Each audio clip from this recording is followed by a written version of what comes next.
So I'm at the airport, and they've got this deal for 5 donuts for $5, which is an awesome deal because it's pretty much the same price as buying 3 donuts anyway, so it doesn't matter. And I set my stuff down, and I pick up the paper, and I start reading the paper, and this guy sits down across from me. And so I, look over the paper, and he kind of gives me a bit of a smile, and I give him a bit of a nod, and I go back to reading the business section. A little while later, I hear this rustling on the table, and I look over, and the guy has got his hand in the bag of donuts. Okay, that's a bit weird, but it doesn't really matter. The guy looks like he's homeless. He probably needs it more than I do. And I've still got 4 donuts anyways, and I'm not going to eat all 4 donuts, so what do I care? So I reach in the bag, and I grab a donut, and I start eating it. And I go back to reading the paper.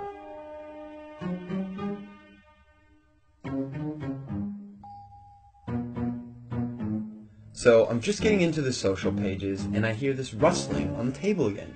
And I look over, and the guy's got his hand in the bag of donuts again. He takes a bite, and I'm like, what the crap? And now I'm getting a bit angry, but the precedent has been set, and so I don't feel like I can say anything.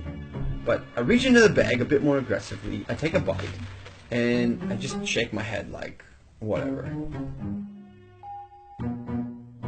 So a few minutes have gone by, and there's this call on the loudspeaker for the next departure, and the guy gets up and he starts gathering up all his stuff, and he gets to the end of the table and he stops, and I see him out of the corner of my eye, and he reaches into the bag and he pulls out the last donut, and I'm like, seriously?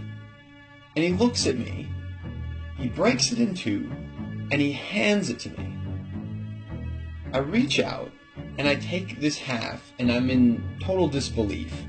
And he kind of nods at me, and he walks off.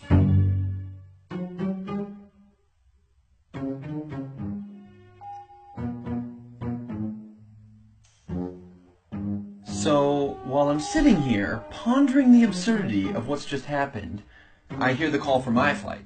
And so I get up, and I grab my bag, and I grab my jacket, and under my jacket is my bag of donuts. Not only was I eating that guy's donuts the whole time, and he didn't say anything, he took out his last donut, and he broke it in half and gave it to me.